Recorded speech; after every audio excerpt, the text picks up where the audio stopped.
In a world overflowing with countless web novels, where hundreds of new chapters are born daily, a forgotten story hid in the system's darkest corner. The view count was a solitary one. From chapter 1 to the end, just one view and a single comment. A question formed in my mind. Why doesn't anyone else read this masterpiece? I checked the story's stats. Total chapters, 3,149. An average of 1.9 views. An average of 1.08 comments. I thought to myself, well, a novel with over 3,000 chapters. It's not easy to finish. It took me, the only reader, over 10 years to reach the final page. I calmly continued reading. Right up until I reached the final chapter, 3,149. I had no idea about the monsters inside. On the day the novel I alone had read for 10 years finally concluded, as the wheels of my train began to roll, my own fate took a drastic turn. I saw a pair of horns right in front of me. The bizarre sight stunned everyone else on the train. I couldn't believe my eyes, telling myself this wasn't possible. Everything I had read in that novel, from the terrifying monsters to its deepest mysteries, had appeared in this world. It had all become reality. Sometime later, in a fierce battle, two sharp auras clashed, sending a massive shockwave that shattered the ground around us. My opponent stared directly into my eyes and demanded. Instinctively, I raised my head to meet his gaze. He asked a question that left me stunned. Who in the world are you? Frozen by his words, I quickly stepped back, my mind racing. Sweat dripped down my face from the grueling fight as I thought to myself, damn it. I remembered that moment, just before scrolling to the final chapter. My finger trembled with excitement. The last chapter. I'm getting nervous. My eyes were filled with anticipation for the story's conclusion. I focused on my phone screen, tapped chapter 3,149, and began to read slowly. At that time, I didn't know. I had become the only person who knew the ending of this world, an omniscient reader. The screen displayed a single line. There are 3 ways to survive in a ruined world. I've forgotten some of them now, but one thing is certain. If you are reading this, you will survive. 3 ways to survive in a ruined world has concluded. Below it, just a single line stated this was the final chapter. I was confused. Huh? I frantically scrolled up, then down again. Frustrated, I muttered, what the hell? That's how it ends? Staring at the word END in the middle of the screen, I was dazed and deeply disappointed. I couldn't believe the story I cherished for so long ended so abruptly. My name is Dokja, reader. That's how I planned to introduce myself, but most people misunderstood. The leaders would ask me a question. Oh, so you're an only child? I'd calmly reply. I am an only child, but that's not what I mean. Hearing this, they would exclaim, huh? Then what is it? I'd offer them my business card and reintroduce myself. My name is Dokja. Kim Dokja. My father gave me that name, hoping I'd become a strong man even if I was alone. But thanks to that name, I've lived the normal, lonely life of a single man. That pretty much sums it up. Kim Dokja, 28 years old, a graduate of a third-rate university, now a contract employee at a large corporation subsidiary. As a side note, my hobby is reading web novels on the subway after work, but today was a little different. I was absorbed in my novel when a voice called out, "You're going to fall right into your phone like that." The voice startled me, and my eyes shot open. Dokja looked up to see a woman. He instantly recognized her as Yu Sangha from the HR department. Out of courtesy, Dokja greeted her. "Ah, hello, Miss Yu Sangha," she asked. "Heading home from work?" He replied. "Yes, you too, Miss Sangha?" She casually sat beside him and said, "I got so lucky today. The department head is on a business trip." I had run into Yu Sangha, the most popular person at the company, on the subway. A pleasant fragrance filled the air, and I shyly thought, something smells really nice. From the HR representative to the finance manager, male employees would line up to walk Sangha home after work, but I was the one sitting with her now. Dokja glanced over and asked, "Do you normally take the subway?" Sangha looked at him for a moment, then sighed. "Well, someone stole my bicycle." Hearing that, he wondered. "You ride a bike to work?" She explained. "I've been working overtime lately, so I haven't had much time to exercise, and since it's convenient, I figured why not." Sangha offered a friendly smile, turning her gaze toward Dokja. He returned an awkward smile, thinking to himself. Up close, he could understand why other guys fell for her, but that had nothing to do with me. Yu Sangha and I were from completely different worlds, and I had to be clear on that. The reason my commute felt different today wasn't because I'd run into Yu Sangha. Suddenly, Sangha exclaimed. Butterbaruta rumetanero. Dokja, baffled, just asked, huh? She explained it was Spanish for, lend me some money. Watching her study on the subway after work, he thought, she's a different breed. Where would she even use that phrase? Dokja couldn't help but admire her. You're so diligent. At that, Sangha's curiosity turned to his phone as she asked, so, what are you reading so intently, Dokja? Not wanting his hobby exposed, he angled the phone away. He stammered, But Sangha had already seen the screen, The World After the Fall, by author Sing Shong. Is that a novel? She asked. He replied, yes, you could call it Korean practice. At that, Sangha's eyes lit up. Wow, I love novels too. Murakami, Haruki, and even Raymond Carver. Which authors do you like, Dokja? This was a mistake, he thought, replying shyly. You probably wouldn't know them. Ha. He'd rather die than admit he was reading Ways of Survival by Sing Shong. And that was it. My hobby is reading web novels on the subway after work. It might be a little embarrassing to admit to others, but the reason today was different was because I saw the words 3 Ways to Survive in a Ruined World, a fantasy novel I've read daily for the past 10 years. 3 Ways to Survive in a Ruined World, or Ways of Survival, was ending today. Some might say it's just a web novel ending, but to me, it was special. I started reading this in my last year of high school, even when I was being isolated by bullies at school, or when I failed my exams and got into a third-rate university, or when a damned lottery sent me to a frontline military unit, or even now, as a contract employee for a massive corporation's subsidiary. Let's not even talk about that. Anyway, not a single good memory. Just the emptiness of one world ending, and the satisfaction of seeing its conclusion. Today, the finale of Ways of Survival posts. A web novel, he thought, with 3,149 chapters. A long journey spanning 10 years, from the end of my childhood to the start of my adult life. For over 10 years, the author posted more than 3,000 chapters, even if only one person was reading. He glanced at the view counts. Chapter 1 had 1,200, by chapter 10, 20, by chapter 50, only 12. After that, it was often just one view, sometimes 2, but that was probably a misclick. Dokja suddenly wondered, could this story have been just for me? I really wanted to send the author a donation. Author Nim, thank you for your hard work. I've been waiting for the epilogue. My salary barely covered living expenses, so all I could do was leave a sincere comment of thanks.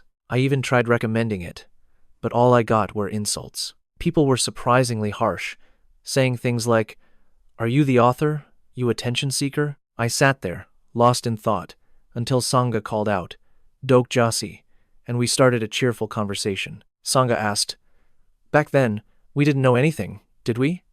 Haha. He happily played along. That's right. It feels like yesterday, and now the contract's over. Haha. Suddenly, Sangha's expression changed as she realized something. Right. He'd forgotten. Sangha had been praised by a foreign client and promoted to a full-time employee. She mumbled awkwardly. Dokja scratched his head. Right. My congratulations are late. Sorry about that. Haha. I guess I should have studied languages, Sangha quickly said. No. Dokja, there's still the performance review, and I hated to admit it, but you Sangha looked incredible as she spoke. If this world were a novel, the protagonist would undoubtedly be someone like her. You couldn't really blame fate. I hadn't put in any effort. While you Sangha worked her heart out, I just read web novels. While she was studying diligently, it was only natural for her to become full-time as my contract was being terminated. Suddenly, she called out, Dokja. Dokja immediately replied, yes? Sangha said, if you'd like, I can tell you what app I'm using.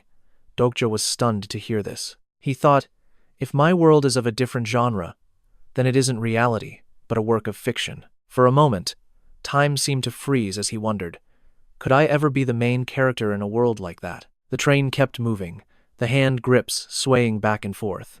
Seeing him sit quietly, Sangha called out, but he quickly cut her off. There's no need, he told you Sangha. She looked back, confused. Dokja thought, I don't really know either. But if there was one thing he was sure of, it was that the world he lived in was painfully real. He told her that even if she showed him the app, it would be useless. Dokja had his own life, and in this world, he wasn't the protagonist. He was just Dokja. Hearing his strange words, she stared blankly for a moment, then began to mumble to herself. Dokja's life. He found her perplexing. Dokja muttered in confusion. Huh? He saw her clench her own fists with determination. Then I, you Sangha, also have my own life. Her actions were becoming harder to understand. She said, I'll follow your example, Dokja, and be true to my own life. As she grew stranger, he thought, maybe silence is the best answer. Suddenly, his phone vibrated. He pulled it out to check and saw a new message. At that moment, I couldn't have possibly predicted it. The sender on the screen was the author, TLS123. The author wrote, Thank you. Seeing the name, Dokja was utterly shocked. What? Could it be the author of Ways of Survival? He had no idea what was about to happen to him just moments later. Dokja hurriedly sent a reply, asking who it was. The author sent another message. Thanks to you, I was able to complete my novel and even win an award in a contest. Hearing that, he thought to himself, a contest for Ways of Survival? It really was the author. Dokja sent another message. Congratulations. But what kind of contest was it? The reply came back instantly. It was an exclusive contest, so you probably haven't heard of it.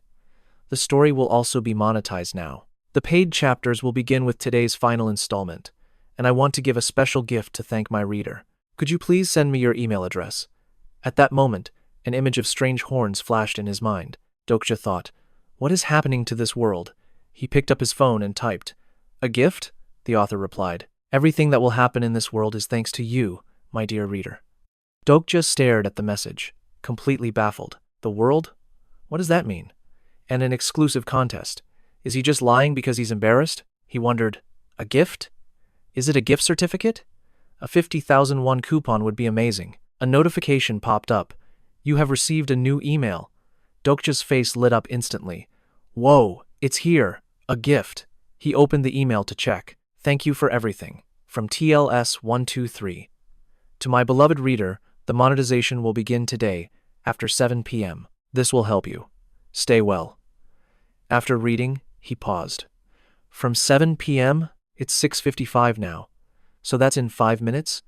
Did I make it onto a favorite authors list or something? When he went back to search for the novel, the screen displayed, The work you are looking for does not exist. Dokja was confused. That's odd. Monetizing without a forum notice and then just deleting the story? Suddenly, all the lights in the train car went out. Sangha asked, Huh? What's going on? It felt like something was about to happen. The train screeched to a sudden halt. The people inside were thrown off balance, shouting in fear. Hey, what was that? Is this a terror attack? Questions filled the air, but no one had an answer. A blood-curdling scream pierced the chaos, leaving the passengers stunned. Arg! At that moment, sharp steel teeth and an icy breath appeared from the darkness. After a moment, the train stopped completely. The passengers cried out. What just happened? Dokja asked. You, Sangha, are you all right? She grabbed his arm and replied, Yes, I'm okay. What's going on? She asked. Don't worry, he said. It's probably nothing. He then picked up his phone to check. The time on his screen read 6:59.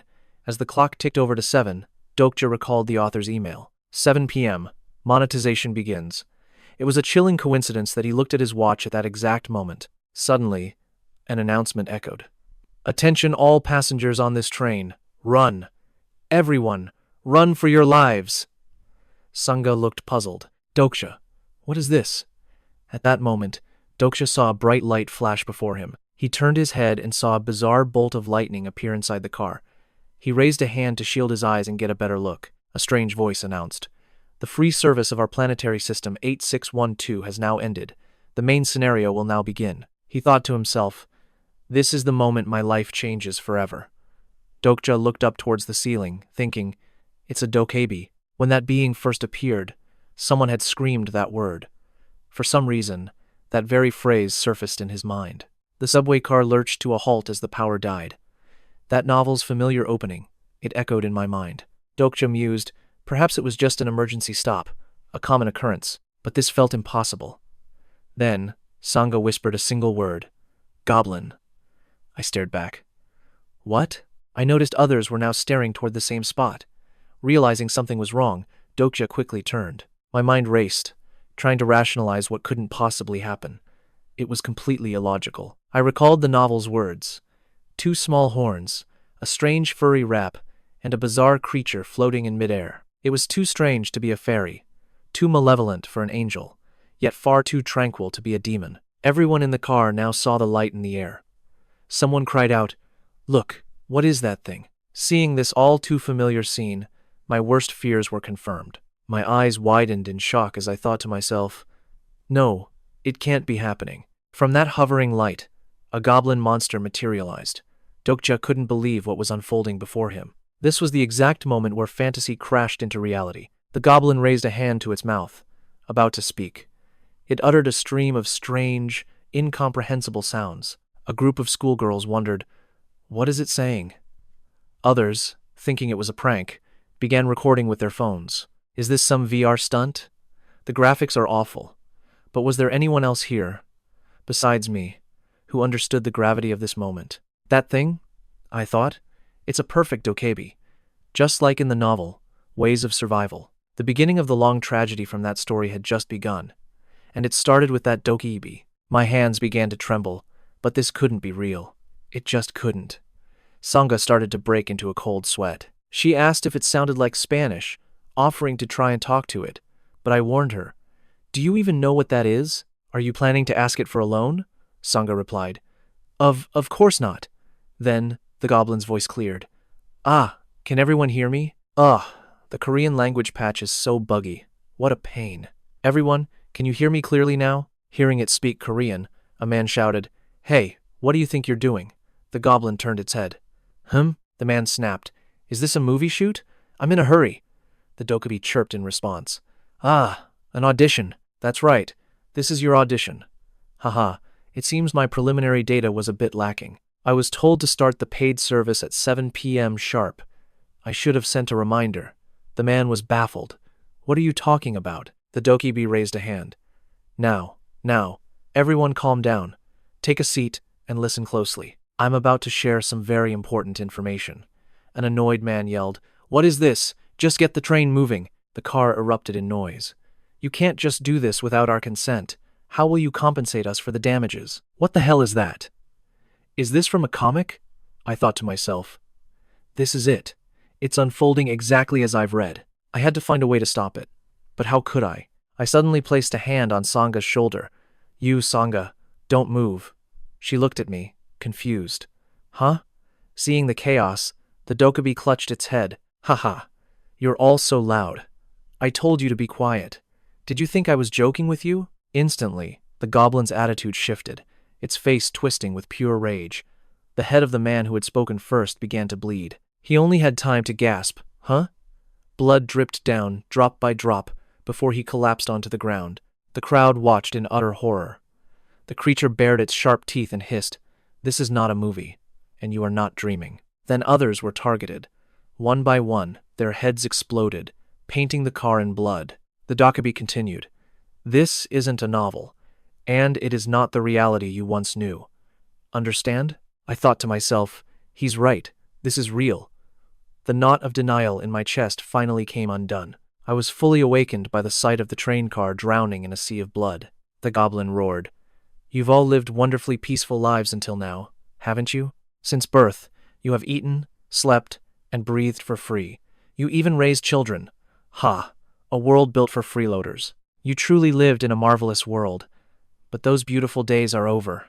Nothing is free forever, is it? Hearing this, the remaining passengers were stunned, completely paralyzed by fear. They had no idea how they could be spared. Suddenly, a man stepped forward to ask, Is it money that you want? He was dressed in a sharp, elegant suit.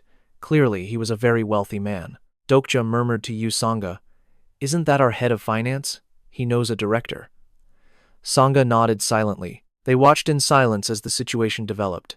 The man pulled out a check and offered, If you need money, I'll give you any amount you want. Yes, I'm a man of means. How much will it take? 1 large check? Or perhaps 2? Hearing this, the dokebi tilted its head. So you intend to give me money? The man nodded frantically. Just let me out of here. I'll give you anything you want. The dokebi mused. Money. An interesting construct that only exists in your subjective human relationships. The man's face lit up, thinking he could negotiate. He thought money could solve anything. But with a flick of its wrist, the Dokja incinerated the check, turning it to ash. As the man cried out in shock, the Dokja explained, "That paper only has meaning in your time and space. In the vastness of this universe, that worthless scrap has no value whatsoever. Try something like that again, and I will personally send your head flying. Remember that." The man stared at the ashes, muttering, "My money." The Dokja's voice boomed, "While you all waste time screaming, your debt just keeps on growing." "Ah, I see. Perhaps earning it yourselves will be a better lesson than any explanation I could give." Then, with another snap, its horns began to lengthen. The Dokja shot into the air, hovering above the terrified crowd. It announced, "Channel BI 7623 is now open. The constellations have entered." Instantly, a screen materialized before everyone, causing them to gasp. "Huh? What is this thing?" While some stared in confusion, a few looked on with morbid curiosity. A screen appeared before Dokja as well. His eyes widened, but not with surprise. It was with a shocking sense of familiarity. Text began to scroll across the screen. The main scenario had begun. Main scenario, number 1. Prove your worth. Kill at least one living creature. Category, main. Difficulty, F. Time limit, 30 minutes. Reward, 30 coins. Failure means death, the Dokja chirped. "All right now, good luck everyone." Its eyes glowed with anticipation. "Be sure to show me a truly entertaining story," it said with a grin. And with that, it dissolved into motes of light and vanished. The moment the Dokja was gone, Sangha frantically pulled out her phone to call the police. Her hands trembled as she mumbled, "Police." But after several attempts, her anxiety grew. No one was picking up. "What do we do?" she panicked. A calm voice cut through her fear. "Miss Yu Sangha, look at me. Don't panic. You've played that game our team developed, haven't you? The one where the world ends and only a few people survive?" She stared at him blankly. "Huh? What are you talking about?" Dokja explained calmly. "Just think of it this way. Right now, we are living inside that game." Sangha glanced at the floating screen and whispered, "A game?" Dokja confirmed, "Exactly. And every game has rules. We just need to follow them." She asked, "But what are the rules?" He replied, "That's what we have to figure out now." He scanned his surroundings. Dokja replayed the events in his mind, the Dokja's horns suddenly extending. The train car was already littered with bodies, and the survivors were lost in pure chaos and fear. An old woman was muttering desperate prayers. There was no doubt in his mind now. Everything that just happened proved his theory was correct. Just then, a terrified man began pounding on the subway door, screaming, "Anybody out there? Please, open this damn door." Someone next to him suggested, "Try smashing it with the emergency hammer." Dokja thought to himself, the only certainty he had was that the web novel he'd spent the last 10 years reading had just become his reality. He was now living inside the world of that very novel. 3 ways to survive in a ruined world. Dokja closed his eyes and took a deep breath, muttering, "Think, what do I have to do to survive in this new world?" The system window flashed. Main scenario 1. Value of life, take 1 or more lives. Category, main. Difficulty, F. Time limit, 30 minutes. Reward, 300 coins. Failure, death. As chaos erupted throughout the car, a clear voice suddenly cut through the noise. "Everyone, please, let's all calm down." The voice was so commanding that all heads turned towards the source. "Take a deep breath," the handsome man continued, "and please stop what you are doing." He was trying to calm the panicked crowd. "Is everyone all right? Please, just listen to me for a moment." As anyone who watches the news knows, during a national disaster, acting rashly will only endanger us all. Therefore, if there are no objections, I will take temporary leadership to manage this situation. His words were met with suspicion. "Huh? And who are you? A national disaster? You've got to be kidding me." What a load of talk. Seeing their disbelief, the man opened his wallet to show his ID.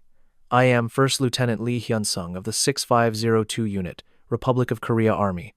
At that, a murmur went through the crowd. "A first lieutenant? He's a real soldier?" He held out his phone.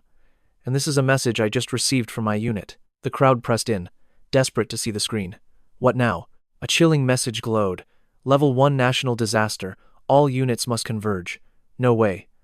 A real national disaster?" a man screamed. Hey, soldier, what in the world is going on? Lee Hyun-sung replied. I've tried contacting my unit, but hearing that, the man's anger flared. And what is the government doing? Call the president. Lee Hyun-sung answered. My apologies, but I am just an ordinary soldier. I have no direct line to the Blue House. His words only fueled the man's rage. Then what gives you the right to take charge? Dokja watched from the side. A national disaster. It fit the situation. But what truly surprised him was First Lieutenant Lee Hyun-sung. He'd never seen the man before, but he remembered that name perfectly. The Steel Sword, Lee Hyun-sung, a first lieutenant in the ROK Army. He was a key supporting character in Ways of Survival. Dokja's head started to ache. A character from the novel was actually here. His voice and appearance matched the description exactly.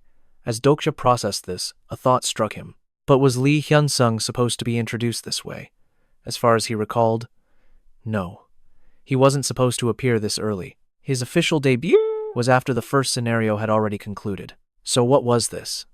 Damn it. If only he could reread the novel now. He might find a clue. Suddenly, a young man shouted, The Prime Minister is live. It really is a level 1 national disaster. Sangha held out her phone. Dokja see. The Prime Minister's voice echoed to the citizens of the Republic of Korea. Certain areas, including Seoul, are temporarily occupied by unidentified terrorists. The government will mobilize all rescue, police, and military forces to resolve this situation. Listening to the speech, he thought to himself, terrorists. Of course, that was the most logical explanation, but hearing it now, it seemed almost laughable. Others in the crowd began to murmur, Why the Prime Minister? Where is the President? Someone replied, I heard the President was assassinated. What? Really? That's just a comment online. You can't believe that. It's all chaos. Watching them argue, Dokja thought, Oh, it's real, my friend. And right on cue, gunshots crackled from the phone, shocking everyone watching the live stream. On the news feed, the Prime Minister collapsed onto the podium. A reporter screamed, The Prime Minister has been. The screen dissolved into static. Beep, beep, beep. And then, the Dokjaebi's voice returned. My dear humans, I told you, this isn't child's play. Terrorists? You still don't get it, do you? Stop clinging to false hope. Doesn't this whole situation feel just like a game? My data says the people of this country are quite good at games. So, how about we raise the difficulty a little? At those words, Dokja clenched his fist. A system window appeared. 24 minutes, 22 seconds, then 21. The crowd gasped as the timer continued to fall. 23 minutes, 19 seconds. A system voice echoed. The time limit for all survivors has been reduced. Remaining time, 10 minutes. The clock leaped from 23 minutes to 10, throwing everyone into a panic. A system window displayed the scenario. Proof of value. Kill 1 or more living things. Difficulty F. Reward. 300 coins. Failure. Death. The time limit, which once read 30 minutes, was now a cruel 10. As the countdown resumed, a new rule appeared. If no kill occurs in the next 5 minutes, all survivors will be eliminated. At that, the crowd immediately turned on Lee Hyun-sung. What? What now? Is this a joke? You heard him right, soldier? What do we do? Aren't the police coming for us? Lee Hyun-sung could only plead, Everyone, stay calm. Don't let it provoke you. Sangha, terrified, gripped Dokja's arm. He swallowed hard. Everything was happening just as he'd predicted. This was the opening event from Ways of Survival. But a deep unease remained. Dokja wondered. Lee Hyun-sung was here, so where was times he asterisk? He should have appeared by now. Just then, someone screamed, pointing as a cry echoed from the next car over. A bloody handprint was smeared on the connecting door. There's a killer in that car. Block the door. Don't let them in. Another person shrieked in pure terror. We scrambled back to the door, about to shut it, when a flash of lightning erupted, making someone cry out, Ag! Everyone stared in confusion. What was that? Did something just appear? An announcement echoed. The train car is now sealed. No one enters and no one leaves until the scenario is complete. Meanwhile, on the live stream screen, the Dokjaebi chuckled. Ha ha. The game has already started in some places, but a few groups still haven't done a thing. Alright, consider this a little gift. I'll show you what happens if you're still standing there in 5 minutes. The Dokjaebi snapped its fingers, and a screen instantly materialized inside the train car. One man recognized the scene immediately, shouting, Huh? That's the uniform from Tepa Women's High School. Suddenly, the students on screen began to scream. A notification flashed. Time limit exceeded. The penalty will now commence. Dokja knew what was coming. He shut his eyes tightly, unwilling to watch. Blood-curdling screams tore through the air as the students' heads began to detonate. Arg! Save me! Blood sprayed across the classroom. 2 girls sprinted for the door, desperate to escape. Open up! Is anyone there? But then, one of them exploded. The screams continued. Ah! The faces of everyone in the train car twisted with utter shock. Oh my God! Suddenly, something else on the screen seized their attention. Huh? It showed a girl being strangled, choking out. Gah. Ugh. Another student was the one attacking her. Soon, the victim's body went limp. Only then did the attacker release her hands. A sharp gasp was heard. The people in the train car could only watch, frozen in place. After strangling her classmate, the girl was left trembling and gasping for air. A beep sounded as the system's voice announced the results. Survivors of Channel BI 2351. Tepa Women's High, Class B 52. Lee Ji-hae is the sole survivor. The Dokja's voice rang out. So, what did you think? Wasn't that fun? Dokja watched the creature's cruel game, gritting his teeth in silence. The other passengers couldn't hide the pure horror on their faces. Another group shouted, "What kind of sick game is this?" The hands Sangha had wrapped around Dokja slowly pulled away. Her body was shaking uncontrollably. Her trust in him was clearly shattered. Seeing this, Dokja said nothing. He thought to himself, strange, why hasn't Times appeared yet? Dokja picked up his phone. He opened the app, trying to find the novel he once read, thinking, the events I remember, and these unexpected twists are happening one after another. The only way to understand this situation is to reread Ways of Survival. But when he opened the novel app, the screen showed the same message. The novel you are looking for does not exist. The problem, he realized, is that it's still locked. The story was never popular, so no other site would have re-uploaded it. Then, Dokja remembered something. The author had sent him a file he never checked. He quickly navigated to his email. Wait a second.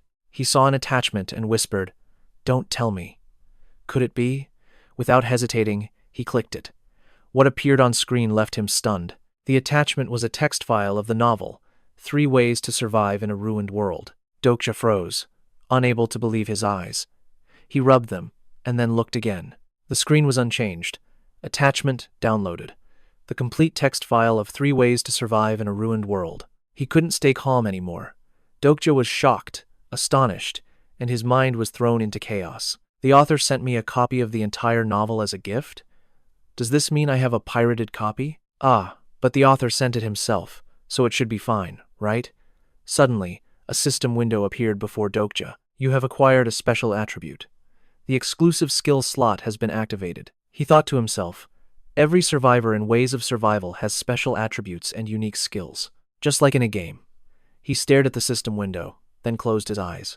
I should probably start by checking my own attributes and skills. He then muttered, Attribute window. A new notification popped up. Cannot activate the attribute window. Seeing this, Dokja was dumbfounded. What? He stared at the message. Cannot activate the attribute window. He read it again, and panic began to set in. Attribute window. Attribute window. I didn't know this could happen. If I can't open it, what am I supposed to do now? He quickly grabbed his phone again, going to his email to open the text file. Forget it. I'll just open this file first. A new notification rang out. Your reading speed is greatly increased due to your special attribute. Lines of text flickered across the screen, flashing rapidly before his eyes. His legs buckled, threatening to give way. Dokja's head spun. What was that just now? My attributes? I finished Chapter 1 of Ways of Survival in under 1 minute, and because of that, I understood. He recalled the text about train car 3707. He saw everyone gathered at the rear door. Dokja quickly looked up and realized his car was 3807.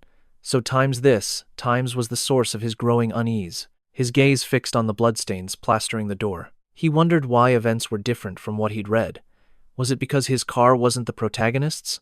If so, what happened to the people in car 3807 from the novel? Suddenly, a trembling Sangha asked, Dokja, should we stop them? But his mind was on the blood-smeared window of the next car. Over there, a massacre had occurred, leaving only 2 survivors. Just then, chaos erupted in his own car. A man gripped an old woman's collar, demanding, "Hey, who said you could run? Don't make me feel guilty," he snarled. The terrified woman could only let out a choked cry. "Ack!" the man in blue ordered. "Stop whimpering." But the elderly woman kept pleading, "Please, spare me. I have to." Before she could finish, he struck her without hesitation. "And I already know who those two are," Dokja thought. The man in blue glared at the woman he'd just struck. "I told you to shut up." The sight made Sangha gasp, her hand flying to her mouth.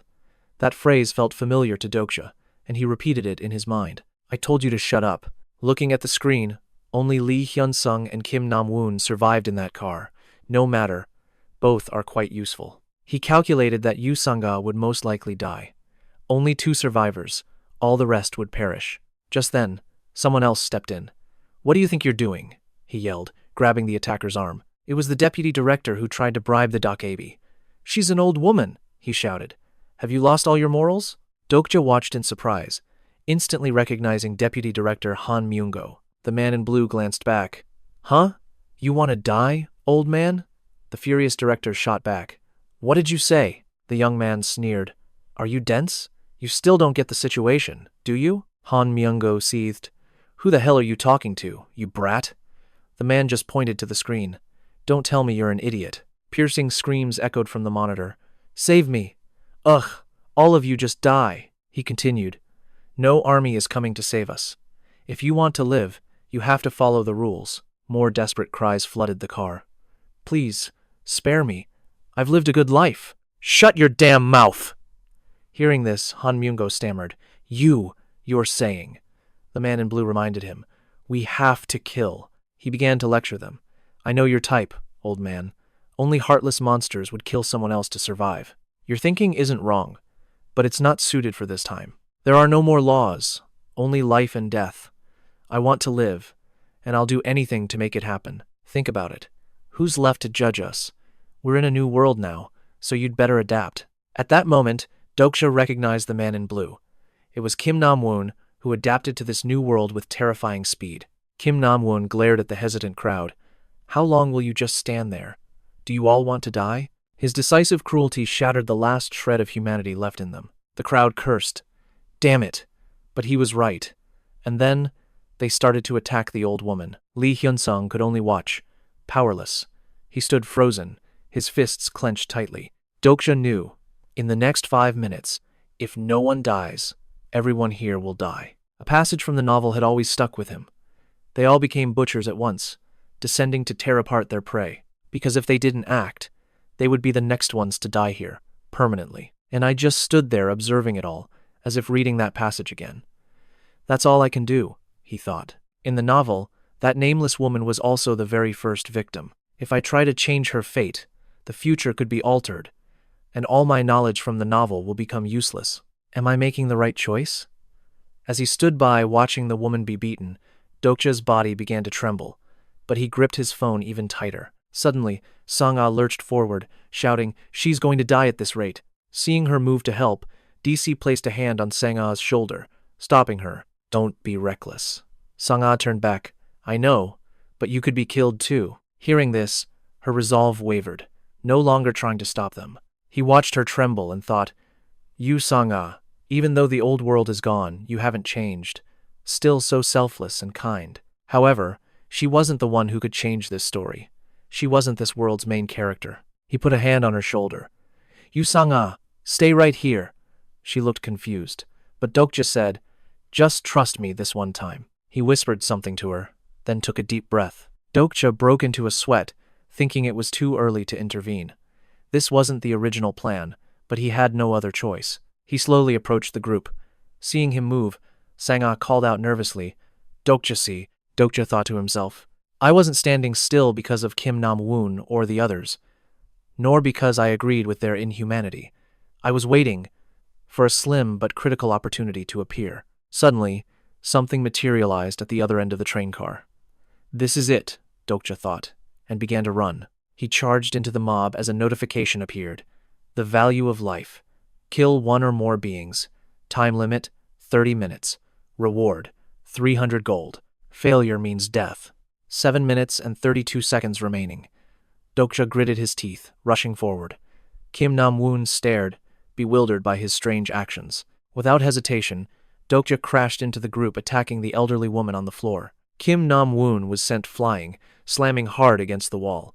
"What the hell?" he muttered in shock. Smoke began to fill Dokja's train car. Kim Nam-woon pushed himself up, glaring at Dokja with rage. "Are you trying to die too?" Dokja thought. "At a glance, it looks like I saved the old woman, but that's only part of the truth." Kim Nam-woon screamed, "What are you all doing? Keep hitting her! Kill her!" Dokja frantically scanned the car, thinking, "Where is it? It has to be around here somewhere." After a moment of searching, he spotted it. Dokja's eyes locked onto a young boy with a box hanging from his neck. He rushed over to the child, placing a hand on his shoulder before kneeling. He grabbed the strap and said, "Let me borrow this for a second." Dokja plunged his hand into the box, feeling around for something specific. He pulled out his prize and placed it in the boy's hand. "Hold on to this," Dokja instructed, standing up and shouting. His voice echoed through the train car. "Everyone, stop! Even if you kill that woman, none of you will survive." The crowd paused, confused. "Huh? What is he talking about?" Lee Hyunzong watched from the side, stunned. As the chaos subsided, Dokja let out a quiet breath. He thought to himself, "Good, they've stopped." He yelled, "Let's say you kill her, then what? Her death will only buy you 5 more minutes of life. That's all." His question silenced the entire mob. "What do you do after that? According to that Dokkaebi, you'll each have to kill another person. Who will it be? The person standing right next to you?" At that moment, Kim Nam-woon spoke up. "Huh?" He stalked towards Dokja. "So what if we do?" he sneered. "We'll just kill cowards like you next. Don't worry, you'll get your turn. There are only 2 choices, live or die." Hearing this, Dokja thought, "Kim Nam-woon, I knew you'd say that." He then shouted, "You don't have to put yourselves in that danger. There's a way to survive without killing anyone." Everyone stared in disbelief. "Huh? Is that true?" Dokja explained. "Did you all forget? The condition to clear this scenario isn't killing one person, but taking 1 or more lives." He held up a small insect. He'd taken it from the boy's box just moments before. There were still a few more inside. Seeing it, the crowd cried out, "An insect! He has insects! If I can get that!" They descended into a frenzy, scrambling madly towards Dokja. He thought, "The despair once aimed at that woman is now directed at me, but my heart is pounding with excitement. In this life-or-death moment, why am I gritting my teeth and smiling triumphantly? Is this my true nature?" Dokja decisively crushed the insect, then hurled the box into the air. The crowd screamed as the insects were released. "You madman!" Just then, a system window flashed. "You have achieved first kill. Reward, 100 gold." The people began a frantic, desperate search for the insects. Chaos erupted. "Find them! You bastard! Just you wait. I've found one." Dokja sighed, glancing up at the notification panel with a thoughtful expression. 3 minutes remained. The clock showed 3 minutes and 12 seconds when Kim Nam-gun's voice cut in. "Hey, why did you do that?" He turned, looking at Kim Nam-gun with confusion. The boy scratched his head and asked, "Just giving them a few bugs would have been enough." Dokja replied, "There were only 3 bugs left in the box." Hearing that, Kim Nam-gun exclaimed in surprise. "Huh?" He clutched his stomach and let out a huge laugh. "Ha ha ha, so you threw them all away, because not everyone was going to live anyway?" Dokja answered calmly. "Yeah." Kim Nam-gun muttered, "That's hilarious." Dokja stood by, not understanding his intentions. Kim Nam-gun stared at him with a frightening gaze. "If you were a normal person, that reason wouldn't be nearly enough to throw those bugs away. Be honest. You just wanted to witness this scene, didn't you?" Dokja remained silent. He knew this was Kim Nam-gun's true nature, cruel, carefree, and perfectly suited to this lawless new world. Suddenly, a notification sounded. The special skill, character list, has been activated. An information panel appeared before Dokja. Character information. Name, Kim Nam-gun. Age, 19. Sponsoring constellation, none. 2 constellations are currently interested in this individual. Special attribute, 8th grader syndrome. Skills, adaptation level 3, knife fighting, level 1. Demonization level 1. Stats, physique level 3, strength level 4. Agility level 6, magic level 4. A young man demonized after experiencing a special event. The player is advised not to make close contact with this character. After reading, he thought, character info. I see. He had already guessed his own attributes. Of course, this brat is a Chunabu. Most Chunabu in ways of survival couldn't handle the harsh reality and took their own lives. However, Kim Nam-gun was completely different. He was known as the delusional demon. I can only say this kid is something else. He's been waiting for the world's destruction for a long time. That's why he was able to adapt so quickly. And right now, Kim Nam-gun was staring at Dokja with great interest. He proposed an alliance. You seem pretty capable. System notification. Character. Kim Nam-gun has a good impression of you. Your understanding of the character Kim Nam-gun has increased. Dokja realized he was offering to team up because he found him interesting. A new notification appeared. Main Scenario 1. The value of a life. Kill one or more living things. Difficulty F. Time limit. 30 minutes. Reward. 300 gold. Failure means death. Time remaining.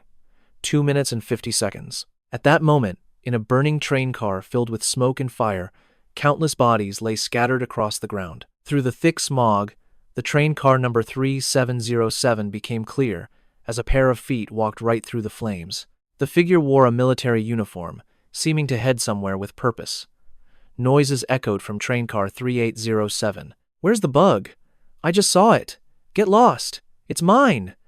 After a moment's thought, Dokja replied, Sorry, but I don't really like teaming up.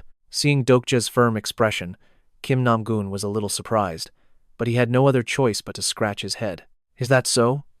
What a pity. Dokja thought to himself, if I accept Kim Nam-gun's offer, my immediate survival would be guaranteed. Anyone who hadn't read Ways of Survival would have agreed to team up with the kid in a heartbeat. However, I know everything about him, his past, his present, and his future, so I chose the most beneficial answer for myself. Kim Nam-gun stepped closer, placing a hand on his shoulder.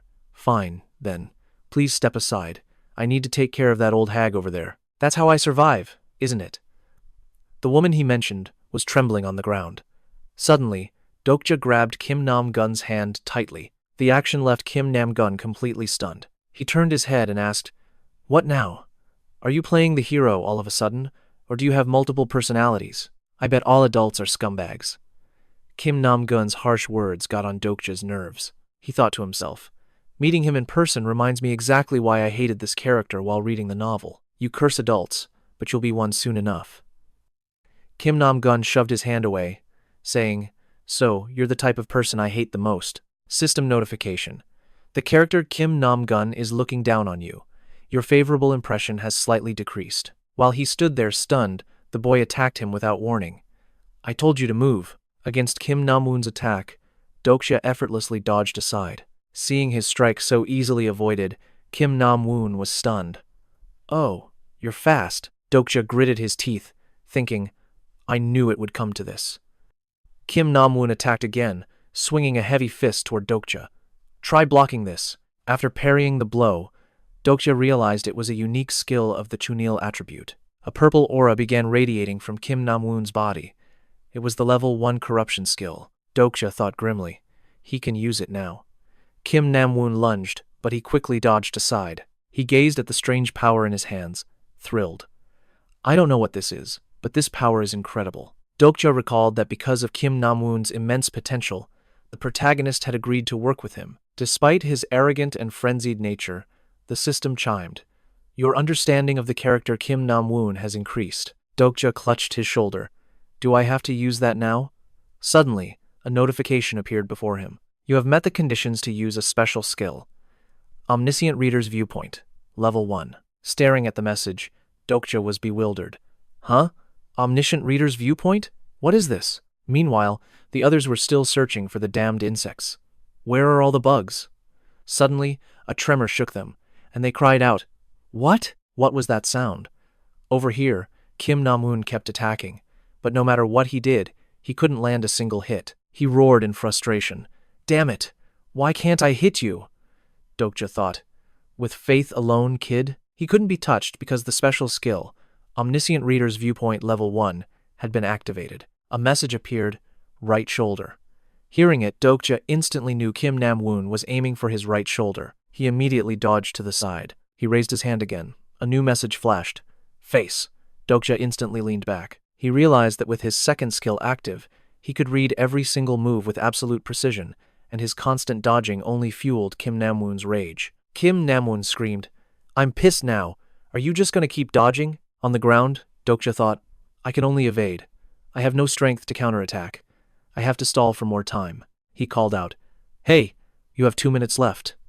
Hearing that, he checked the clock, which showed 1 minute and 58 seconds remaining. He cursed, "Damn it!" Then, his gaze shifted to the elderly woman lying on the ground. Dokja saw the threat immediately. If he killed that old woman, he would clear the scenario. He lunged toward her at all costs. "I have to stop that from happening." Just then, Kim Namwoon reached inside his coat. He sneered, "Do what you want. You're dead either way." Dokja sensed something was terribly wrong. Just as he thought, he pulled out a sharp knife. Kim Namwoon activated knife combat, level 1. The system alerted him that his heart was the target. Dokja quickly shielded the woman, dodging aside. Still, the blade sliced into his shoulder. The pain was immediate and sharp. "Damn it! That hurts." It felt as if his flesh was on fire. "I forgot the kid always keeps a knife on him."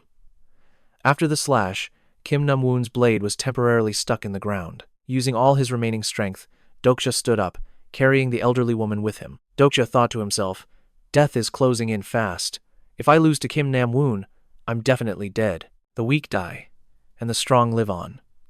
It's a simple rule, true in this new world just as it was on old Earth. Humans have always trampled on those weaker than them, but now, it has become a matter of life and death. If I want to survive, I have to become strong.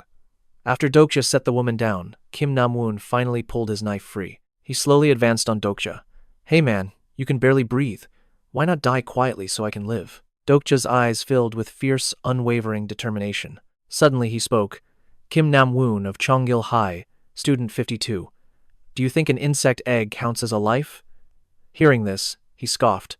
"Huh? What nonsense are you spouting? Have you gone mad from fear?" "In Dokja's hand was an insect egg," he continued. "The answer is, you will die." He yelled yes, and decisively crushed the insect egg. Countless notifications chimed. The achievement reward is 100 coins. "You have taken a life." Kim Namwoon asked, bewildered, "Why should I care about that?" Then he lunged with his knife toward Dokja. The system chimed. "Would you like to view the coin usage guide?" Dokja thought, "Ignore it," and used 2,700 coins to raise his constitution. The system announced, 2,700 coins have been used to increase constitution. Constitution, level 1 to level 10.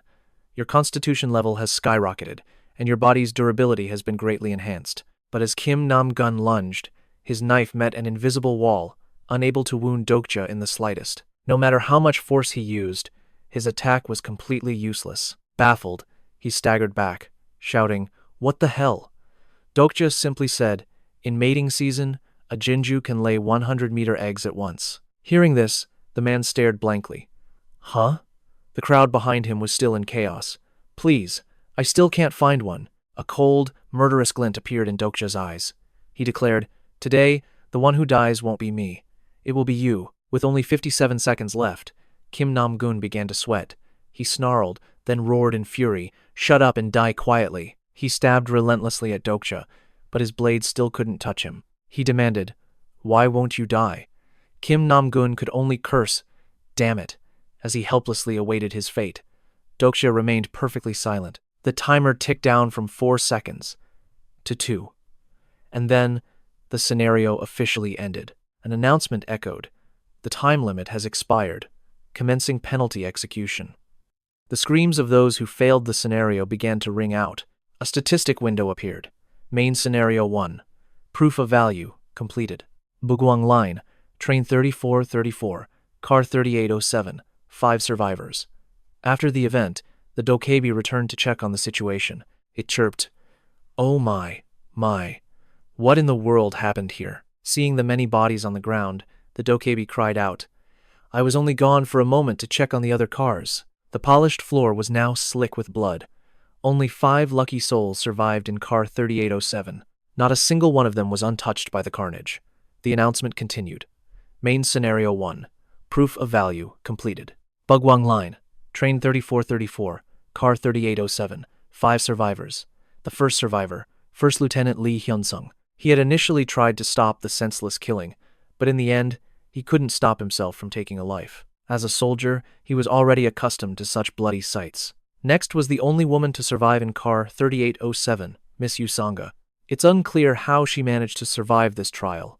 Perhaps she was lucky enough to find and kill an insect. Of the 5, she appeared the most unscathed. But such a demeanor is dangerous in a world where peril lurks everywhere. Then there was the boy, Lee Gil-young, his expressionless face impossible to read. He was the one who indirectly helped Dokja and the others clear the scenario without needing to kill another person. Department head Han Myung-go was the only one who passed through sheer ruthlessness. He had to murder someone to secure his own survival. To him, a human life was worthless. He only lamented the money the Dokja burned. One more person should have survived, Kim Nam-gun. But now, he lay motionless on the floor. If Dokja hadn't stopped him from killing the old woman, there might have been 6 survivors in car 3807, and the last would be Kim Dokja himself. His gentle, scholarly face from the beginning was gone. It seems he had fully immersed himself into the world of the novel he had read, 3 Ways to Survive a Ruined World. He recalled the final seconds before the scenario ended. Kim Nam-gun had dropped his knife, desperately begging Dokja, "Save me." He fell to his knees, clutching Dokja's shirt and crying out, "Please, I'm begging you, save me." Dokja asked, "And why should I do that?" Kim Nam-gun screamed, "A person's life is important. Everyone knows that." But Dokja coldly replied, "That concept only exists in the old world. You have to adapt. Weren't those your own words when you attacked that old woman?" Hearing that, he was speechless. Kim Nam-gun wailed, "No, I don't want to die. Please, please." After one final scream, his head exploded, spraying blood everywhere. Dokja thought to himself, "You were right. I'm just like you. I could have saved everyone. It would be a lie to say I have no regrets." But what shocked him was his own reflection in the window, where a streak of blood stained his face. Dokja reached up to wipe it away, wondering how he could feel so calm. After everything that had just happened, it felt as though I had merely finished reading a chapter in a book. The system chimed in. "You have taken a total of 124 lives. Your coin reward has been halved, as these lives were unable to resist." Suddenly, the blood stain on his face vanished. "It's gone." "Huh? The window?" He noticed the blood on the window was also slowly disappearing. The system declared, "You have received 6,200 coins. After automatically deducting the cost of your stat upgrades, you have received 3,500 coins." Abruptly, the entire train began to shake. Outside, dust and smoke billowed everywhere. A new system notification appeared. "You have earned the Mass Murderer achievement. 300 gold awarded for clearing the stage. 100 gold is deducted as a channel usage fee." Relief washed over everyone as the train began moving. "It's moving! We're finally going home! The old world is destroyed," Dokja thought, "and a new one is being born." As the train moved, they saw a battle raging outside between a giant monster and military warships. Deputy Director Han Myung-go cried out in shock. "What kind of monster is that?" "A sea serpent," the Dokja's voice announced. "Oh, how wonderful." Dokja was finally accepting it. He was the only reader who knew this world's ending. Just as the train crossed a bridge, it screeched to a halt before the massive beast. Han Myung-go and Sanga could only shut their eyes in terror at the sight. The deputy director screamed, "The train stopped! That snake will attack us!" But after a long wait, nothing happened. It seemed to have no desire to attack them. Myung-go was confused. "Huh? It isn't even touching the train." Dokja knew what it was. A sea monster called the ichthyosaur, also known as the sea serpent. It had many names. Later, everyone would come to know it as a 7th grade monster in the Ways of Survival. The scenario is the most important thing in this world. As long as the scenario's barrier protects us, we won't be attacked by monsters. Lee Hyun-sung stared at the scene before him and yelled, "What in the world is that thing?" Dokja mused to himself, then looked at the stars above the Dokja's head and began to count. 1, 2, 3, 20, 21. 21 constellations. No wonder it's so happy. The stars above its head represent the number of constellations connected to this channel. Constellations. Mysterious entities that exist in the world of Ways of Survival. They started all of this just to watch humanity from a distant galaxy. To put it simply, they're like nobles watching slaves through a channel broadcast by the Dokja. He thought to himself that 21 stars wasn't that many, but for a rookie Dokja, it was quite an achievement. Look at it, shaking its rear in joy. He sat down and glanced over at Kim Namwoon. If things had followed the story, Kim Namwoon would have killed most people on this train to survive. But suddenly, a system message appeared. Due to the death of Kim Namwoon, 2 constellations now hold a slight animosity toward you. He thought that a few constellations must have supported Namwoon, so his death turned their favor into hatred for him. Staring at the message, he picked up Kim Namwoon's knife. With constellations now involved, things were getting serious. How ironic. Just a moment ago, I was the one observing everything. Yet now, I've become the one being observed. If there are constellations who hate me, then there must be some who like me. A notification appeared. A few constellations are very fond of your scenario. The constellations have sponsored you 500 gold. He smirked. Fine. If you all love watching so much, then watch closely. Because in the end, you'll pay the viewing fee with your own lives. While he was lost in thought, a voice called out, Dokja si, are you all right? Dokja looked up to see it was Yu Sangha. He replied, Ah, Yu Sangha si. I'm sorry, but I couldn't save that woman. Sangha then asked, But how did you... He didn't understand her question.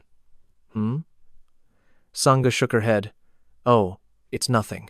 Anyway, thank you so much for throwing the insect cage to me. She recalled the moment Dokja had tossed the case to her, allowing her to pass the scenario. At that time, she could only stand frozen, watching. It was just a coincidence, Dokja explained. There won't be a next time. His words pulled her back to the grim reality. He thought she was smart enough to survive the chaos, so she must understand what he meant. My decision saved some, but it also led to the deaths of others. Therefore, I have no reason to be celebrating right now. The Dokja was still cheerful from the attention, looking at everyone and exclaiming, Well, well. The faces here are all very promising. A count of 5 is acceptable. And thank you for the enthusiastic support of the 21 constellations watching this channel. You are all the best, Dokja thought to himself. 5 people. That's more than I expected. Lee Hyun-sung is no surprise. His physical fitness and reflexes are excellent. Lee Gil-young. That must be this child. He remembered taking the box, but still giving 1 insect back to Lee Gil-young. The boy was now staring at the bodies on the ground. He was remembering the moment everyone had gathered to attack the elderly woman. At that time, Lee Gil-young could only stand still, unable to help. Dokja put a hand on his shoulder and called to him. The boy immediately turned his head to look at him. Dokja asked, Do you want to live? He thought to himself. This isn't out of pity. To be precise, this action is hypocrisy. Exploitation. Dokja said, If you do, then come with me. A system notification appeared. A few constellations have been moved by your kindness. The constellations have sponsored you 200 gold. He thought, Call me inhuman. I don't care. I will survive in this world. I know what's coming, and I know this system. The only thing that matters now is to catch the constellation's eyes. Dokja patted the boy's head as the goblin began its tale. So many interesting things happened today, like that man in the next car. Suddenly, Deputy Director Han Myung-go asked, Can we leave now? That's when Dokja remembered. Right, Deputy Director Han Myung-go. The man was alive by sheer luck. But why would someone like him ever take the subway? He usually flaunts his expensive car everywhere. Han Myung-go screamed, But we did exactly what you asked. Hearing this, the goblin just smiled. Leave to where? Did you already forget the monster outside? Still want to go out there? A roar echoed from outside the train. Han Myung-go froze in terror, immediately falling silent. The goblin spoke. Overall, you've all impressed me, especially since that monster is still pacing out there. The goblin mused. At first, I thought this train car would be utterly boring. I even expected you all to die. But you managed to prove that even the lives of insects have value. So you see us as nothing more than insects, Dokja thought. The goblin continued. Now, I suppose it's time for a reward. For clearing the first scenario, you will now officially receive the sponsorship of the constellations. Seeing their confused expressions, the goblin tilted its head. Huh? Why the gloomy faces? This is an incredible reward. Dokja knew why.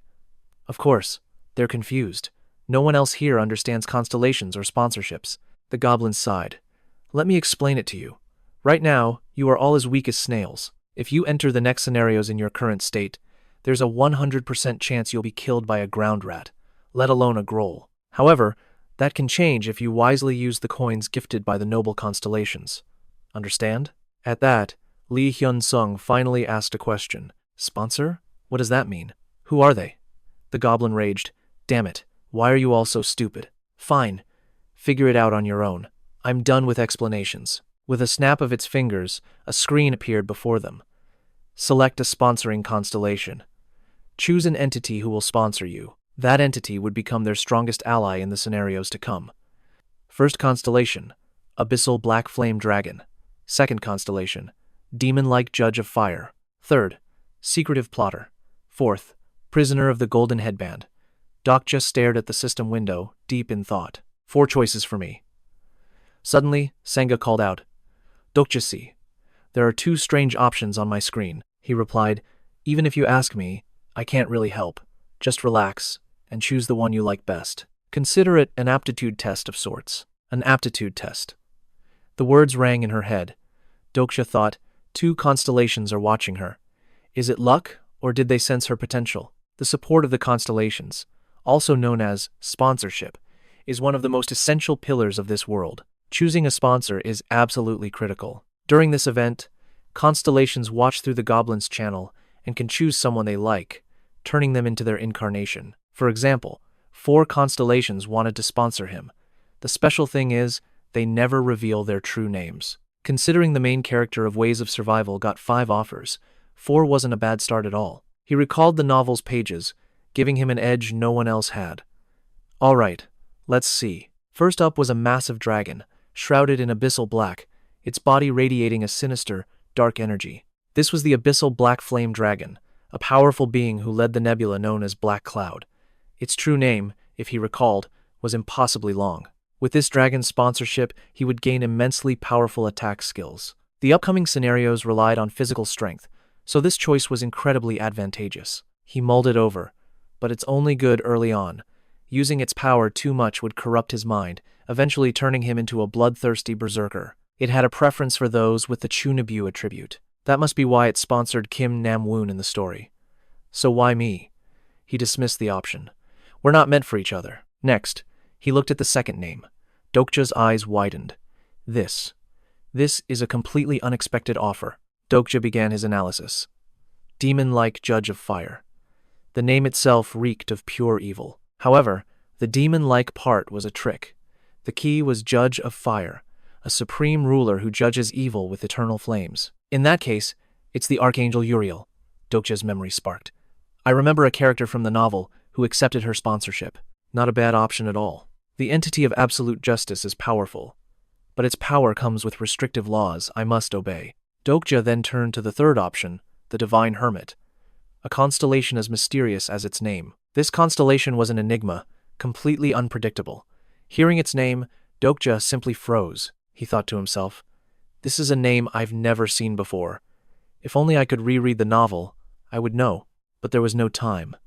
It was likely a minor figure, not nearly as strong as the first 2. Still, the Hermit was an option. Sounding a bit grim, he moved to the fourth choice.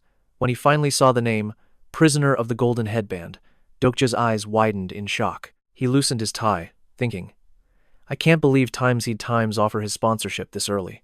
Dokja's analysis continued. Prisoner of the Golden Headband. The word prisoner has a negative ring to it, but the latter half is what truly matters. The Golden Headband is the world's smallest prison, for one who must endure eternal pain from the circlet on his brow. The handsome Monkey King, a master of martial arts and magic. The great sage, heaven's equal, Sun Wukong. In the novel, his chosen incarnation became a legend. He possessed the power to shatter hundreds of incarnations with one strike, and his magic could wipe out thousands of monsters. He stroked his chin, recalling the details from the novel. The author described him so epically. I can't believe a supreme being like that has his eyes on me. As he considered choosing the great sage, while others were still undecided, Dokja's gaze suddenly shifted. Towards the end of the train car, where countless bodies lay strewn across the floor, he recalled a certain person and wondered, could I even defeat him? Just then, everyone finished their selections. A system message appeared. Sponsor selection has now concluded. That Dokja Bi-hyung appeared with a gleeful grin, asking the 5 of them, all finished? Excellent. After seeing their choices, he spoke with a knowing smirk. Well. Someone has made a very interesting choice. No matter, you'll all get another chance to choose later on. The Dokja added cryptically. All right, you've all done wonderfully, so take a short break. I'll prepare the next scenario. See you in 10 minutes. And then, he vanished. Dokja remained silent. He had a sinking feeling he knew exactly what that creature was planning. Pushing that thought aside, Dokja turned to the others and extended a hand. Everyone, we should get acquainted. First Lieutenant Lee Hyunsung stepped forward and shook it firmly. Hello, I'm Lee Hyunsung. Dokja introduced himself in return. Kim Dokja. Lee Hyunsung said, This is hardly the best of circumstances, but it's an honor. As you probably know, I'm a soldier. He then let out a sigh. At least, I used to be a soldier. Hearing this, Dokja asked, You can no longer contact your unit? Lee Hyunsung replied grimly, That's right. Dokja could feel his power through the handshake alone. A firm, steady grip, just like the tanker from the novel. Lee Hyunsung spoke with gratitude. Thank you, Dokja-si. Without you, we'd all be dead. Or worse, we wouldn't be human anymore. Dokja replied sheepishly, Ah, no. It was nothing. Suddenly, a hand landed on his shoulder. Good work, employee. It was Manager Han Myung-go. He asked, Dokja, you know who I am, right? Dokja brushed the hand from his shoulder and replied, Of course, Han Myung-go-si. Han Myung-go was stunned. Huh? Han Myung-go? You should be calling me by my title, Manager Han. But Dokja simply replied, This isn't the office. Humiliated, Han Myung-go's tone shifted to a threat. Hey, watch your mouth or you'll be fired. Don't think I won't report this disrespect. He started to rant. And I haven't even mentioned before. You knew who I was, but you didn't even give me one of those insects. You threw them everywhere and made me scramble for one. Dokja, finding him utterly insufferable, suddenly shouted, stunning the man. He froze. Han Myung-go, shut your mouth. Unable to believe his ears, Han Myung-go stammered, What did you say? Do you really not grasp the situation? Or should I have let that punk from before stab you in the face and kill you? Glancing at the endless battle between monsters and jets outside, Dokja posed a question. Our company, Minosoft, do you really think it still exists while the world is ending? Dokja continued, explaining to the group. It isn't just you. All of you need to wake up. What that Dokebi said wasn't a joke. I'm sure by now, you all realize everything that's happened is real. But his words struck like lightning, plunging everyone into chaos.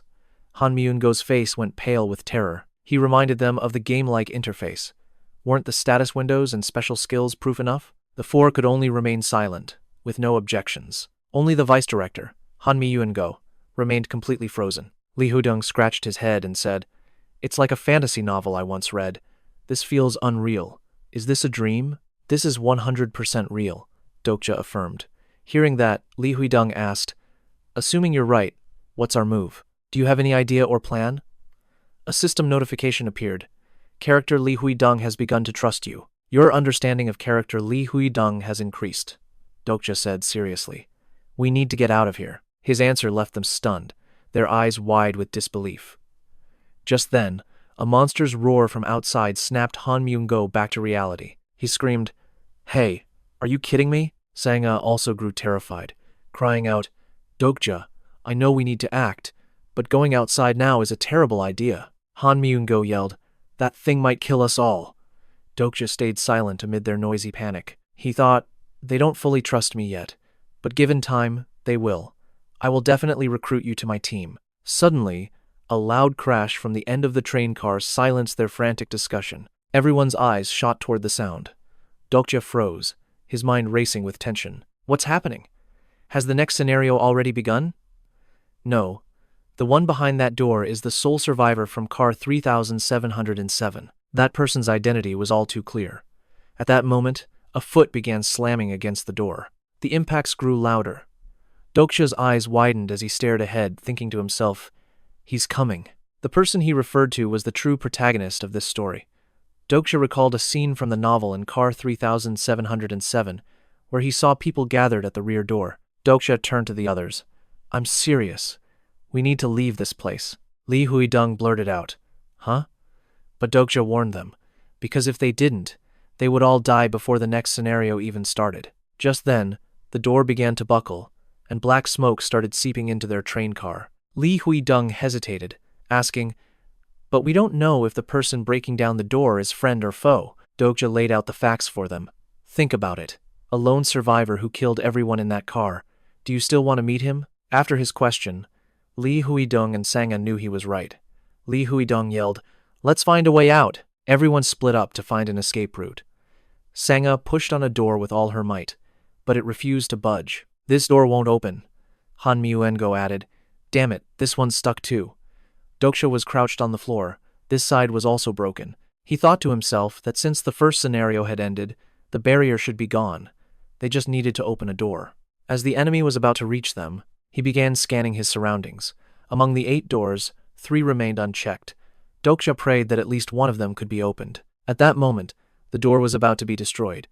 Everyone was startled, terrified of what would happen next. Sweat poured down Dokja's face. He knew that if the person from the other car got through, everyone would be killed. No one could survive against the novel's protagonist.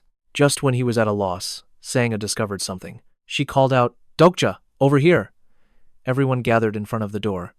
They stared at a small gap, and Dokja exclaimed, "We have to open it." Looking at the small opening, a sliver of hope emerged among them. Unfortunately, due to the previous incident, it seemed the door could no longer function properly. Li Huidong assessed the situation and said, "It seems to be broken." But Dokja, unwilling to give up, yelled out, "But with this gap, we might be able to force it open." He looked at his remaining 4,700 coins and began to strategize. I could use coins to raise my strength stat, just like I did for my stamina, but that would be too risky. What if I need the coins for something else later? While he was agonizing over the decision, Dokja looked over at Li Huidong. Suddenly, an idea struck him. "Li Huidong, use your skill!" Li Huidong asked, looking puzzled. "How?" Dokja initiated it. The special skill character profile has been activated. While Li Huidong was still confused, his information panel appeared before Dokja. Character information. Li Huidong. Age 28. Patron star Diamond Aegis. Special attribute. A soldier who turns a blind eye to injustice. Special skill. Mountain Breaker level 1. Base stats. Stamina level 8.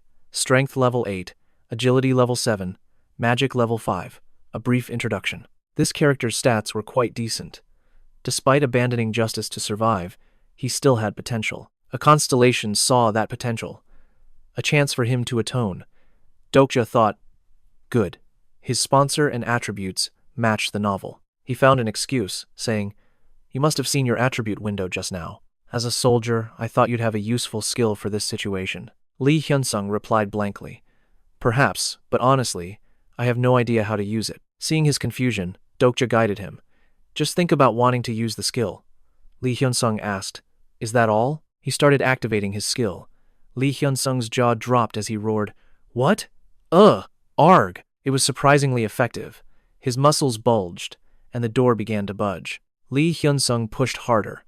With a final shout, "Arg!" the door creaked open. Behind them, Han Myungo stared in utter shock. After opening the door, Li Hyunsung turned back, cheering, "It worked! This is amazing!" A system message appeared. "The character Li Hyunsung's trust in you has increased slightly. Your understanding of the character Li Hyunsung has grown." Dokja thought, "That's some serious power. He trusts me a bit more now." Dokja yelled, "Run! Now!" and they started sprinting out. As he ran, Dokja calculated.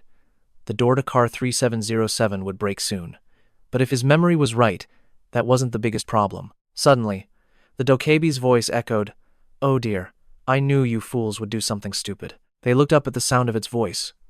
Just as expected, it appeared, blocking their path. The Dokebi bared its sharp teeth. "Didn't I tell you to stay in the train car?"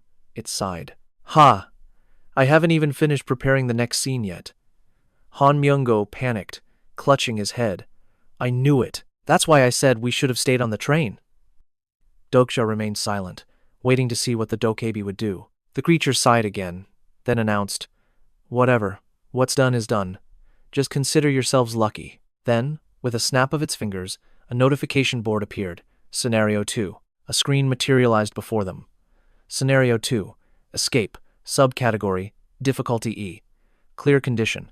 Cross the broken bridge and reach Oksu Station.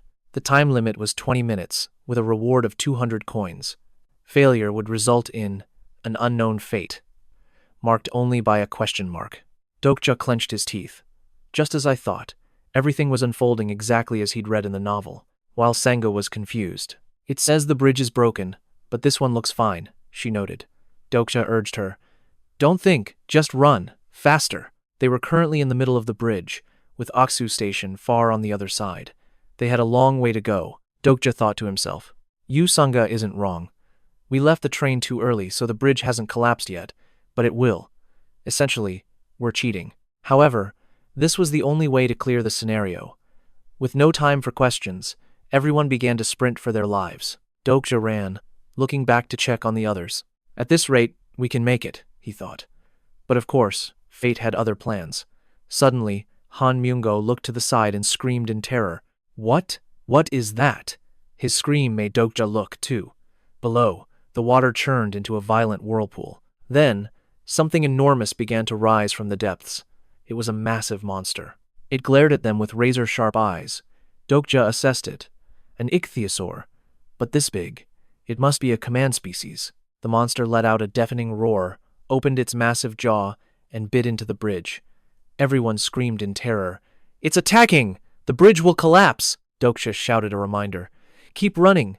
We can survive this. They pushed themselves to their limits, sprinting forward. As he ran, Dokja recalled, in this scenario, it doesn't attack people. Its only goal is to destroy the bridge. 200 meters left. At their current speed, they would all escape before it fell. But of course, the cunning Dokebi wouldn't let them clear the challenge so easily. A sinister smile spread across its face, its eyes glinting. A game is no fun if it's too easy, right? Hearing this, Dokja stared at it in shock. What? A terrible premonition washed over him. The Dokebi was about to do something. Just as he thought, it asked, You got a head start. So how about we raise the difficulty a little? Then, it snapped its fingers. A system window appeared. The scenario's difficulty has been adjusted. Current difficulty, E changed to D. The fallen are now rising from the dead. A dark, sinister energy began to envelop the area. At that moment, the bodies of those who failed the first trial began crawling from the train cars. Hearing a noise from behind, Sanga turned and asked, What was that, sir? A notification flashed. The evil-faced people had arrived. Controlled by some supernatural force, they charged wildly toward the 5 survivors. Seeing this, Han Myungo screamed in terror. Ugh! They look disgusting! With his superior stamina and military experience, Lee Hyun-sung and Lee Ji-hae were racing to the finish. A new message appeared. You have arrived at Oksu Station. He looked back and saw everyone swarmed by the horde of demon people, letting out a horrified shout. Over here, Dokja, Sanga, and Han Myungo were completely surrounded by the monsters, with no path to escape. Pinned down by the demon people, the 3 of them were trapped, creating an opening for the giant monster to attack. At this moment, Dokja could only curse his fate. He calculated every possibility, then warned Sanga and Han Myungo. Everyone, get down! As he spoke, the giant monster lunged with its massive jaws. From Oksu Station, Lee Hyun-sung saw this and screamed, Dokja-si! The desperate cries continued. Dokja-si! Mr. Dokja!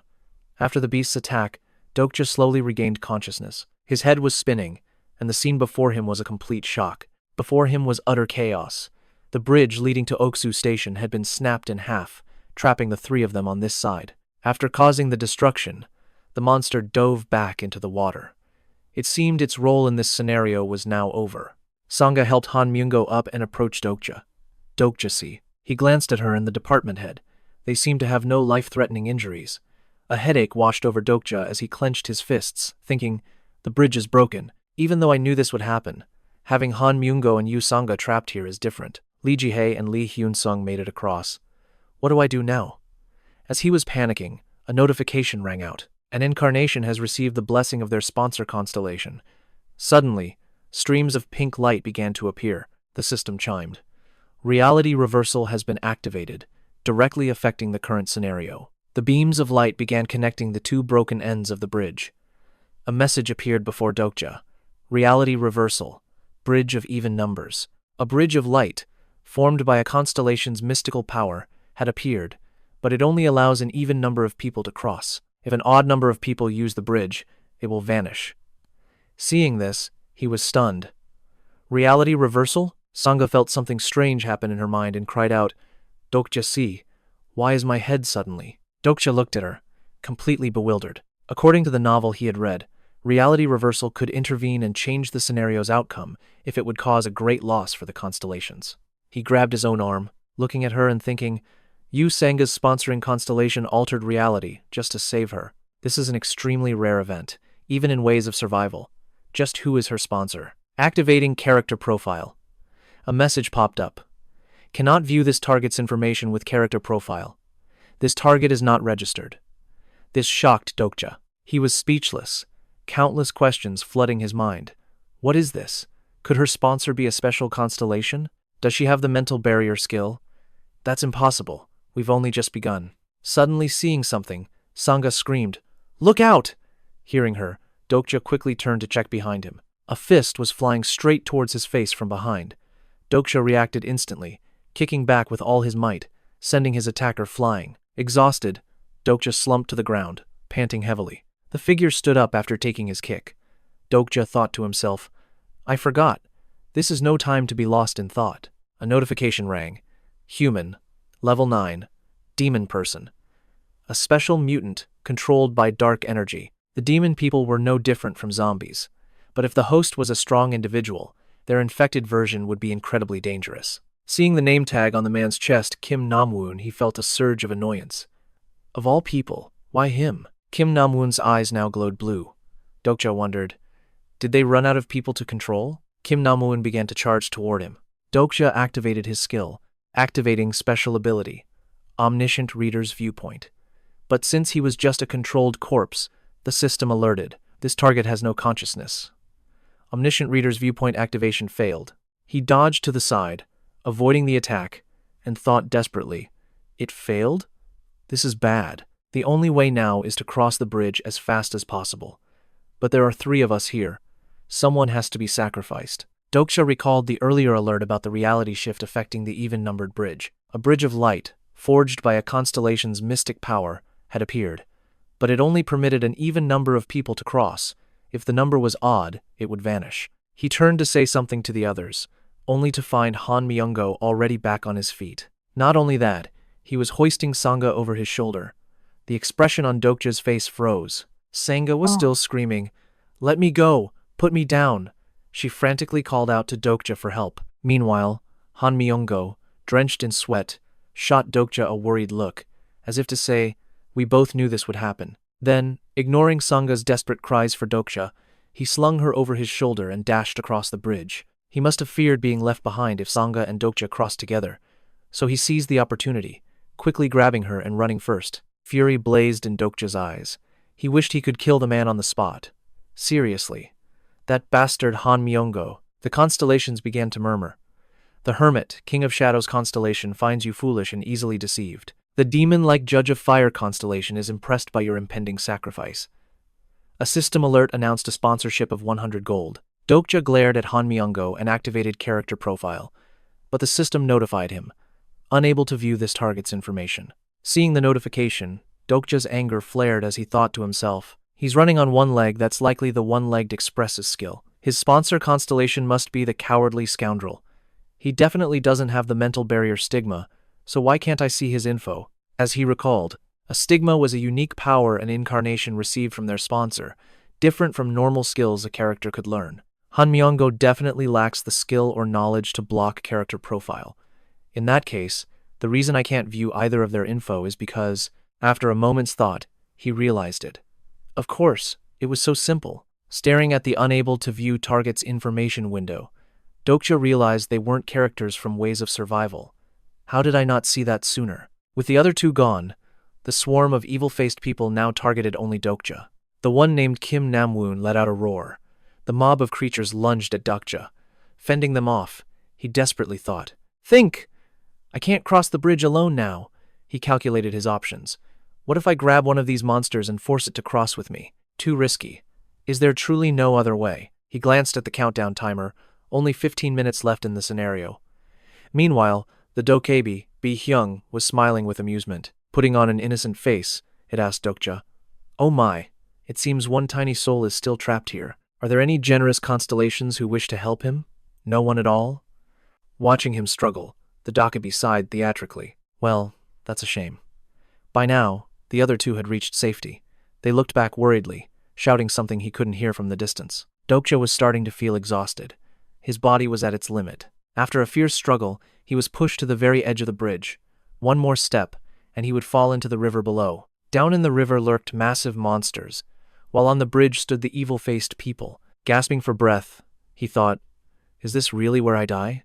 If only I had a combat skill right now, things wouldn't be this bad." Suddenly, a notification screen appeared behind him.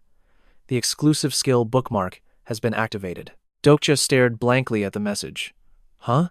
While he was wondering what a bookmark was, a massive book materialized above his head. It began to open. More system messages flashed before his eyes. Character bookmark has been activated. Available slots. 3.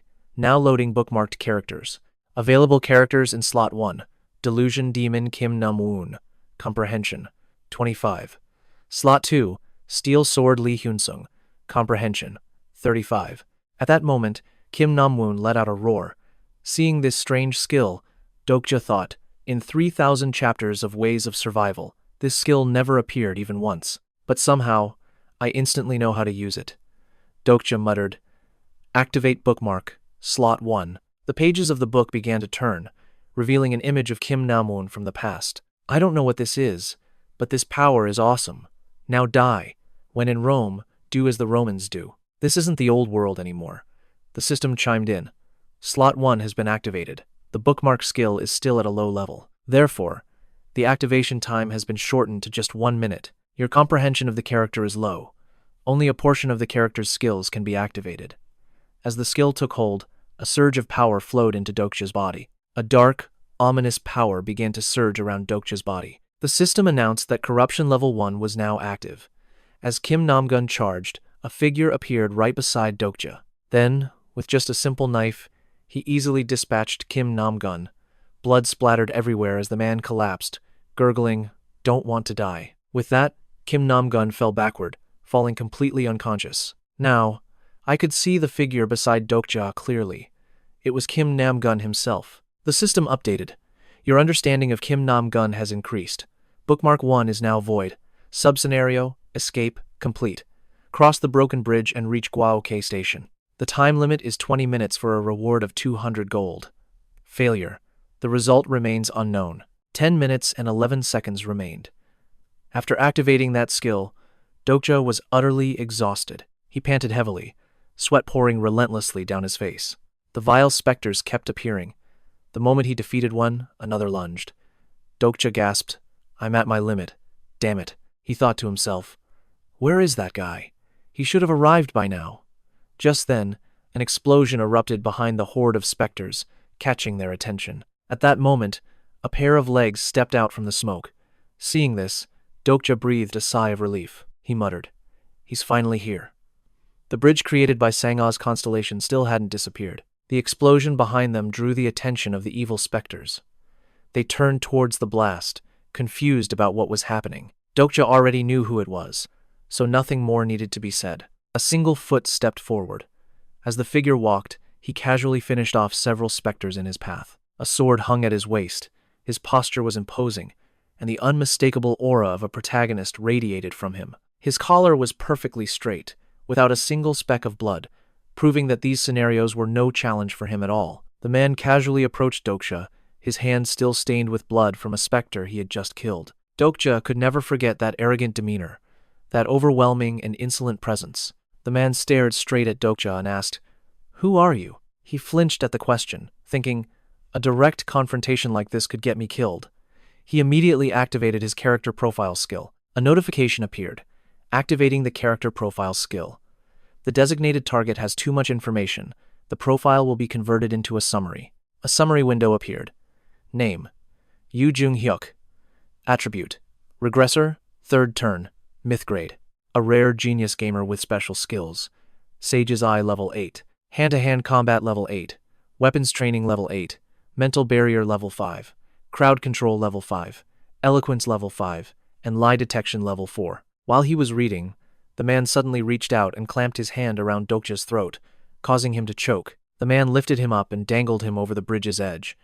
If he let go, Dokja would fall to his doom. The man demanded, "How are you still alive?" Dokja trembled, gripping the hand on his throat, his mind racing. There were 3 ways to survive in this world, and the man choking me right now is the one who confirmed the very first method. The regressor, Yu Jung-hyuk. Every tragedy that has happened and will happen in this world was caused by him. On the other side, Lee Hyun-sung tried to observe the situation. He stared hard across the bridge, but still couldn't gather any information. Lee Hyun-sung placed his hand on the barrier and said, "It's no use. I can't see anything. This screen is blocking everything outside the station." Hearing this, Sang-ah could only pray that he would be all right. Back on Dokja's side, the air was thick with the smell of gunpowder as debris fell constantly into the abyss. Suddenly, Yu Jung-hyuk asked, "Your name?" Dokja was confused. "Huh?" Yu Jung-hyuk repeated in a growl, "I asked for your name." Seeing the arrogance of the man before him, Dokja was certain. With an attitude like that, he was definitely the protagonist. He then answered, "Kim Dokja." After hearing it, Yu Jung-hyuk said, "A strange name." Dokja replied, "Yes, everyone says so." Suddenly, the man punched Dokja hard in the stomach, making him cry out in pain. "Urk!" Yu Jung-hyuk observed, "Your body is quite sturdy." He then said, "It seems you already know how to use coins." Dokja retorted, "You do too." As soon as the words were out, Yu Jung-hyuk punched him hard in the stomach again. The intense pain made him yell. Dokja thought, "Damn it, we've only cleared one scenario and he's already this strong. A true monster." Yu Jung-hyuk said, "Don't waste your breath on useless talk. From now on, only answer when I ask." Staring at his terrifying face, Dokja thought frantically, "This is bad. How do I get out of this situation?" In the early stages, Yu Jung-hyuk is the most dangerous person alive. After 3 regressions, he has become almost completely cold-blooded. In this situation, he wouldn't hesitate to do whatever it takes. As he was lost in thought, Yu Jung-hyuk's voice cut through the silence. Dokja shot back, "Yeah, he told me to watch my mouth, but he just smirked. In your dreams." Those words set Yu Jung-hyuk off, his fist flying right for him. Dokja cried out, barely blocking the devastating blow with both hands. This was enough to startle even Yu Jung-hyuk, a man who had already regressed 3 times. Dokja retorted, "Sorry, but I'm older than you, Mr. Genius Pro Gamer. The one who needs to watch their tone here isn't me." Yu Jung-hyuk froze. His entire demeanor shifted, his eyes now clouded with suspicion. A system message appeared. "Character Yu Jung-hyuk is on guard." He then asked, "How do you know me?" Dokja had to cook up a quick lie. "Just a coincidence, because I work for a game company." Asterisk, I have to lie. Asterisk, he thought. Asterisk, you're simply the main character of a novel I love. Asterisk, Dokja explained. And you're pretty famous, to be honest. I was a fan of yours. Asterisk, he really is famous in the novel. Asterisk, he mused. Asterisk, and calling myself his fan isn't wrong. Those words were my genuine feelings. Asterisk, I've liked you, hated you, raged and rejoiced for you. I followed your journey for over 3,000 chapters. Yu Jung-hyuk could never know that Dokja was the sole reader of all 3,149 chapters of his story. After hearing this, Yu Jung-hyuk muttered, "A fan. It's been a long time since anyone said that." He declared, "I'll let your words slide, but your situation hasn't changed a bit." "I know, I'm not blind," Dokja replied. Yu Jung-hyuk pressed on with his next question. "How did you survive the last scenario?" Hearing this question, Dokja thought, asterisk, I see. He's bluffing. Asterisk. He asked back, "If I answer, will you let me go?" Yu Jung-hyuk replied, "We'll see." Dokja looked away, thinking, asterisk, it's written all over your face, not to mention I've read your entire life story. Asterisk. Now, what can I say to persuade this pro gamer? As he thought, the system chimed in. Your understanding of the character Yu Jung-hyuk has increased. Your understanding is already at a very high level. He froze upon hearing that. Asterisk. What? Asterisk, the system announced. You have met the conditions to activate the skill Omniscient Reader's Viewpoint. Do you wish to activate the skill? The moment he did, Yu Jung-hyuk's thoughts began echoing inside his mind. Asterisk. Only Lee Hyun-sung and Kim Nam-woon were supposed to survive in that train car. Asterisk. Asterisk. But Kim Nam-woon died, and others lived. What happened? Who is this guy?